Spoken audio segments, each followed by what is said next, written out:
Welcome to the channel. Today is the 3rd of January, and we're diving into the latest political and legal developments surrounding Donald Trump's case. As always, we'll be exploring the story from the other side of the fence, giving you a different perspective. Let's break it down into 4 parts. The controversy surrounding Donald Trump's legal battle escalated rapidly when he, having been convicted, sought to postpone his sentencing. His defense team argued that the timing of the sentence could jeopardize his chances of winning the 2024 presidential election. The request was grounded in the argument that the legal process, specifically the infamous hush money payment to Stormy Daniels during the 2016 election, was a matter of political survival, and, if held accountable in such a public fashion, it could undermine his campaign. What began as a defensive move to safeguard his political aspirations soon spiraled into a full-blown scandal that rocked the nation's political landscape. "I'm sure we can all agree this timing couldn't be worse," Trump's lawyer, John Barrett, stated firmly as he addressed the court. His voice carried an air of resolute professionalism, but behind his eyes lay the clear sense of urgency. The election season is approaching, and this case stands to affect the democratic process. "It's a matter of national concern, Your Honor." National concern? Judge Juan Moran, a seasoned jurist known for his no-nonsense approach, interjected sharply. His gaze swept across the room, before he fixed Barrett with a steely look. "Mr. Barrett, let us be clear, this is a criminal case, not a campaign event. The timing of this sentencing will not change because of your client's political ambitions."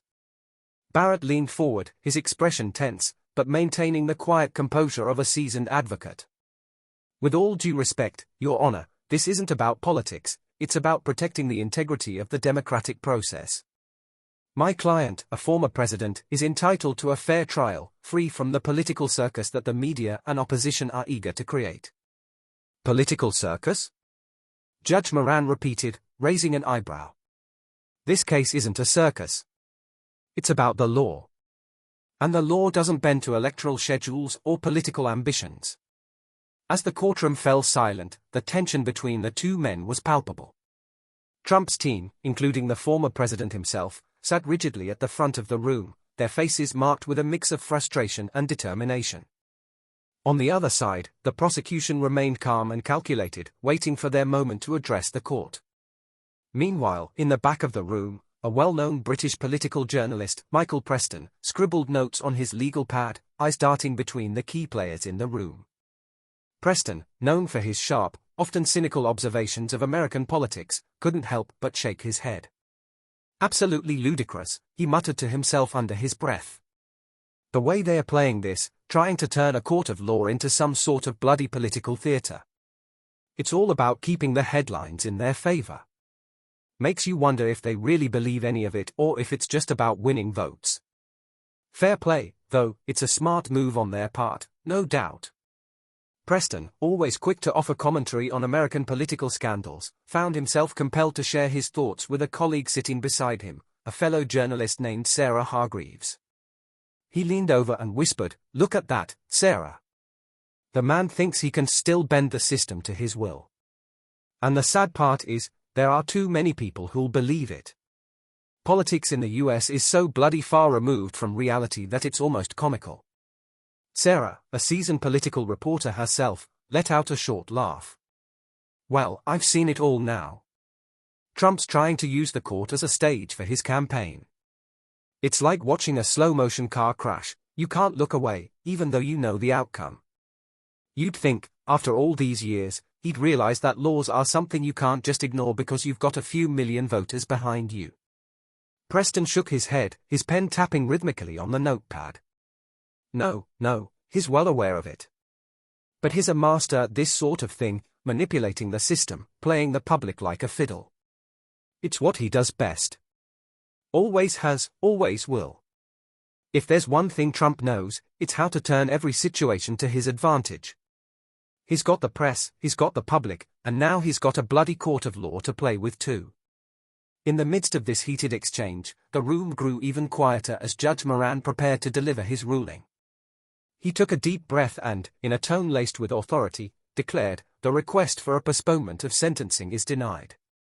Mr. Trump, you may proceed to sentencing as scheduled." The law has no room for political theatrics, and no individual is above it. The room buzzed with murmurs of disbelief. Trump's team was taken aback by the judge's firm decision. Some members of the prosecution exchanged quiet nods of approval, while others remained stoic. But Preston, seated at the back of the room, couldn't resist the urge to comment. "Do you hear that, Sarah?" he said under his breath. "He's been told no. And yet, you know as well as I do, this is just the start.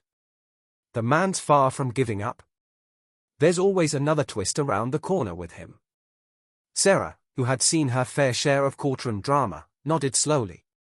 "That's the thing with Trump, Michael. He'll fight until the last breath. But this time, I'm not sure he's going to win." As the courtroom proceedings continued, Preston and Hargreaves kept a keen eye on every development, knowing full well that this case, with all its layers of legal and political complexity, was far from over. For now, however, the immediate battle had been lost. The legal system, at least for the moment, had held firm. The press would continue to spin the story, the public would remain divided, and the opposition would keep pushing for justice. But as the courtroom emptied, and the final words of the judge echoed through the halls, it was clear that the sense of injustice would not fade so easily. For Trump, this defeat was merely another chapter in a long, contentious saga that would keep the world watching. "Right, well, I'll be seeing you in the headlines again soon," Preston muttered, his eyes already scanning for the next piece of the story. "You can count on it." The courtroom was heavy with tension as the judge's decision echoed across the space, a moment of unprecedented gravity.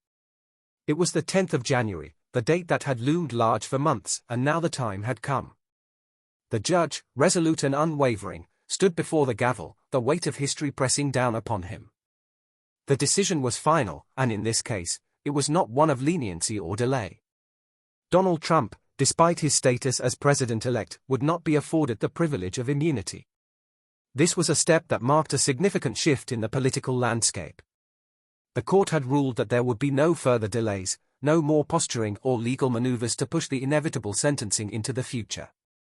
The date had been set, and the judgment was clear: there was no justification for postponing what had already been in motion for so long.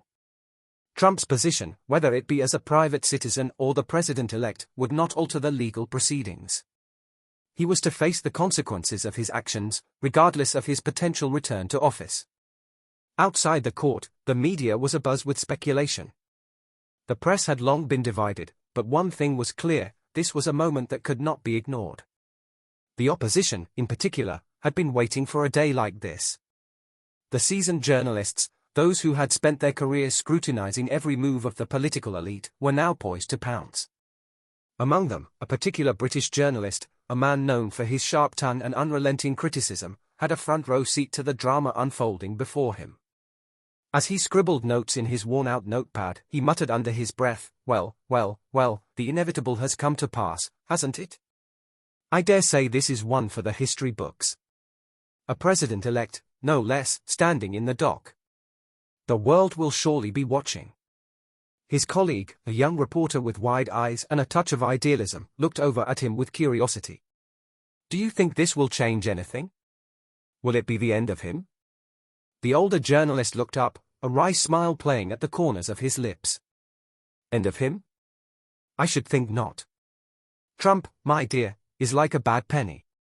He keeps turning up. But it does make one wonder if the establishment will finally make a stand. After all, even the mighty must eventually face the music." The young reporter frowned. "But his president-elect? Isn't he immune from prosecution until he takes office?" The old journalist gave a soft chuckle. "Ah, that's where you're wrong. You see, no one, not even the great Trump, is above the law. The judge made it clear today. Immunity? That's just a convenient excuse for those who don't want to face the harsh realities of the world. The law applies to everyone. Even to those who think they are untouchable." Another journalist, a woman known for her sharp analysis and biting commentary, joined the conversation. "Exactly. And let's not forget, this is a man who has flaunted the rules at every turn. From his business dealings to his time in office, he's always managed to bend the system to his will. But now, the system is bending back. He might have been able to dodge accountability for years, but those days are over. The older journalist nodded in agreement. Indeed, it's a curious thing, isn't it? The great Trump, who once boasted of his ability to manipulate the system, now finds himself caught in a web of his own making. No more golden parachutes, no more excuses. The court has spoken. As they stood outside the courthouse, the mood was one of anticipation. The decision was monumental, but its true implications were yet to unfold. In the corridors of power, whispers could be heard, and behind closed doors, political maneuvering was already underway. The ruling was just the beginning, and the road ahead was uncertain. Back inside the courtroom, the judge's voice rang out once more, a final pronouncement that sealed the fate of the president-elect. The sentence will proceed as scheduled. There will be no further delays. The law does not recognize the office of president as a shield against criminal accountability. Mr. Trump will be held to account for his actions. A murmur rippled through the courtroom, a mixture of disbelief and vindication. For some, it was a long-awaited victory, a triumph of justice over privilege. For others, it was a reminder of the harshness of the law, a reminder that no one was beyond reproach. Among those in the opposition, there was a sense of satisfaction, but also a sense of caution. They knew that this was only the beginning. The fight for justice was far from over, and the true test would come when Trump was forced to face the full weight of the law. Would he be held accountable, or would he find a way to slip through the cracks once again? In the weeks that followed, the media continued to dissect the implications of the ruling. The British journalist, ever the cynic, remained steadfast in his belief that the legal system would not be enough to bring Trump to justice. "This isn't the end," he said during a broadcast. "No, not by a long shot. The legal system will do its bit, but don't expect this to be the end of his political career. If history has taught us anything, it's that the powerful find ways to claw their way back to the top. And Trump? Well, he's nothing if not resourceful." His words resonated with many, but for now, the court's decision had been made, and the political world was on edge. The coming months would be critical. Trump's fate hung in the balance, but so too did the future of American democracy. Would the rule of law prevail, or would power once again prove to be the ultimate trump card? Only time would tell. The opposition, though wary, felt a flicker of hope. For the first time in a long while, they had seen the law stand tall, unyielding in its pursuit of justice. The stage was set, and the world would be watching, waiting for the next chapter to unfold.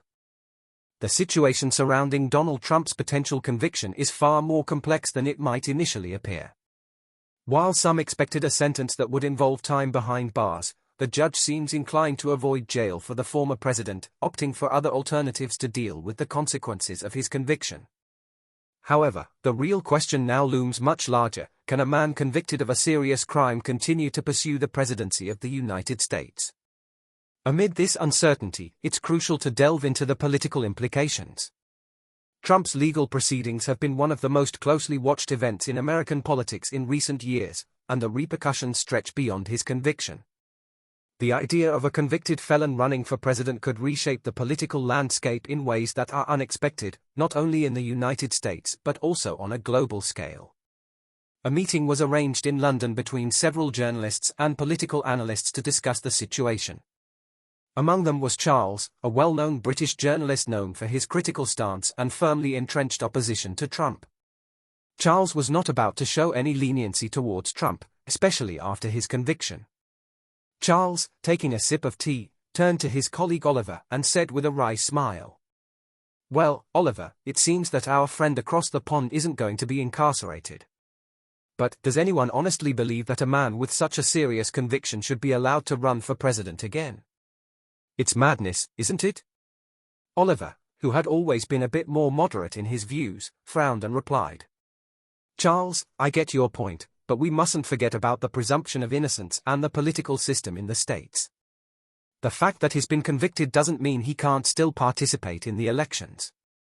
And, of course, the decision not to incarcerate him could be part of a broader strategy to avoid further polarizing the nation." "Ah, right," Charles shot back with a sarcastic tone. "Let's avoid polarizing the nation. As if we weren't already divided to the core by this man." What I don't understand is how he can still be a viable political figure after everything he's done. But, as always, the American political system has that ability to surprise us, doesn't it? The conversation continued among the British journalists, each contributing their perspective on what this twist in events might mean. Charles insisted that the judge's decision to avoid jail was a way to soften the repercussions of the trial for Trump, while Oliver tried to nuance that the U.S. judicial system had to follow its course and that politics was far more complicated than it seemed at first glance. Meanwhile, in Washington, the atmosphere was electric. Trump's supporters didn't see his conviction as an insurmountable hurdle but rather as a challenge that could strengthen his base even further. The narrative Trump and his allies were building was one of a man victimized by a corrupt system, and in their view, this victimization only increased his appeal as a candidate. "That's what happens to true patriots," shouted one of Trump's followers at a rally, waving a U.S. flag as he addressed the crowd. "They attack us because they fear our leader will win again. And we won't let them. Trump is still our man." Of course, the enthusiasm of his supporters was not without controversy. In opposition circles, disbelief continued to be palpable. Margaret, a political analyst who found herself within one of these circles of discussion, spoke out firmly. "Do they honestly think people will let a man with a criminal conviction try to lead the country again? That they'll accept him as the legitimate leader after everything that's happened? I can't imagine a more catastrophic scenario for American democracy. It's like they're inviting anarchy." "Well, Margaret," responded one of the participants, "democracy is precisely what allows people to vote for who they want. If Trump is still popular among his base, who are we to say he can't continue running? That's what makes the system so complicated, and in many ways, so frustrating." Meanwhile, in London, Charles and Oliver were debating the international implications of the matter. Charles, always from the opposition, couldn't help but point out the contradictions he saw in the American political system. "Let's face it," he said, "in any other part of the world, a politician convicted of a serious crime would lose all power and influence. But in the States, not only are they allowing Trump to run, but it seems they are even giving him more strength. It's surreal." Oliver, however, defended the democratic process in the United States, albeit with some reluctance. "I can't deny that there's something problematic about all of this, Charles. But we also have to acknowledge that in a democracy, people have the right to vote for whoever they want, even if that person has been convicted of a crime. Sure, it's complicated, but that's how things work." The conversation between the British journalists reflected the political and social tensions that were playing out on both sides of the Atlantic. While Trump and his supporters saw the possibility of a political comeback as a natural course of events, opponents feared that his return to power would deal a fatal blow to the democratic stability of the United States. The question of whether a man convicted of a serious crime should be allowed to run for president remained an open one, with implications that could not yet be fully foreseen. And so, as Trump's political future remains uncertain, the world watches closely as events unfold in the United States, knowing that the answer could have a ripple effect beyond the country's borders. American politics, once again, proves to be filled with unexpected twists and tough decisions that challenge norms and expectations, even those of the most skeptical and critical. "What's clear," said Charles, his voice softening, "is that whatever happens with Trump will be an important lesson about what politics means in the 21st century. There are no certainties anymore, everything's up for grabs." In the midst of legal battles and court hearings, Donald Trump stands firmly within the crosshairs of the American legal system, yet his political base shows no signs of wavering. Critics, especially from the left, argue that his actions have damaged the very fabric of American democracy. They point to the gravity of the charges against him, suggesting that they are a reflection of his disregard for the law and his political ambitions. Yet, from the other side of the aisle, Trump's supporters claim that this is nothing more than a politically motivated witch hunt, an attempt to silence a man they consider the champion of the forgotten middle class. "Isn't it obvious, mate? This is nothing more than a smear campaign," insists Jonathan, a longtime Trump supporter and political commentator. His words are sharp, his tone filled with defiance as he addresses the camera, the backdrop of his home office filled with framed political memorabilia and the unmistakable American flag behind him. "But surely," replies the interviewer, a seasoned journalist with a reputation for probing tough questions, "we can't ignore the seriousness of the charges against him. The evidence seems to be mounting. Jonathan leans forward, a slight smirk on his face, unfazed. Oh, come on now. You lot are just out to get him. The case is all about power, isn't it? If they can't beat him at the ballot box, they'll try to tear him down in court. But mark my words, it won't work. Across the pond, in a modest flat tucked away in London, Michael, an opposing political analyst with deep ties to the Democratic side, watches the conversation unfold on his screen. He shakes his head, amused by Jonathan's unwavering faith in Trump. Honestly, it's exhausting, isn't it? He mutters to himself, then picks up his phone to send a text. They won't even entertain the idea that their man's in serious trouble. Michael then sits back, watching the interview with a mixture of disbelief and disdain. His view of Trump's legal troubles is clear. He believes it's not just a personal matter for the former president, but a matter of national importance. You see, Michael tells his colleague Sarah, who's sitting beside him, the problem isn't just the charges, it's the message it sends about accountability. How many people get to break the law repeatedly, undermine the system, and still have a hope of returning to power? Sarah, who is typing furiously on her laptop, pauses for a moment to reflect. But you've got to admit, Mike, his base is almost fanatical. They won't turn on him easily. Not when they see him as a hero fighting the establishment. It's just so frustrating, Michael replies, pinching the bridge of his nose. Even after everything, his followers are still clinging to him, convinced that he's the answer to everything. And now, this case, this ridiculous mess, isn't going to change their minds. They're convinced it's all just politics. The legal system doesn't stand a chance against their loyalty. Back in the States, Jonathan continues to defend his position, unwavering as ever. It's a bloody disgrace, he says, looking into the camera with intense conviction. They're trying to keep him out of the race because they are scared. This is about a bunch of elites who can't stand that a man from humble beginnings has the gall to challenge their power. This case? It's just another attempt to take him down before the next election. But don't you think it's more about the rule of law, the interviewer presses? Shouldn't those in power be held to account, no matter who they are? Jonathan's response is calm, yet sharp. Of course, people should be held accountable. But who decides the law? It's clear this is a politically motivated attack. They've tried everything to bring him down, and now they are grasping at straws. It won't work. It never does. As the conversation continues, both sides remain entrenched in their views, with little room for compromise. Yet, outside of these heated debates, Trump's political future remains uncertain.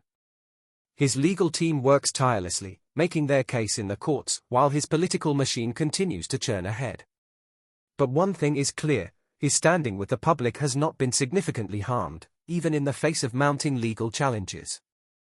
The question that lingers in the air is whether Trump's supporters will remain loyal, or if the legal proceedings will slowly erode the trust they place in him. To some, he is a symbol of defiance against a broken system. To others, he is a dangerous figure who threatens the stability of the nation. In the midst of this debate, Trump's camp is betting that his narrative will resonate with voters far more than any legal ruling ever could. It's all politics, Jonathan insists one last time, his voice a mix of frustration and determination. And no matter what they throw at him, they'll never stop the man who speaks for the people. You wait and see.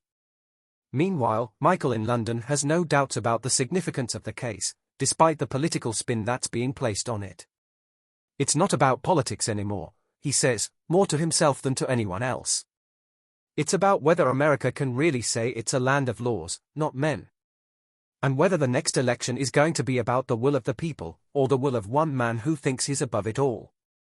As the clock ticks down to January 10th, the world watches with bated breath to see how this high-stakes drama will unfold.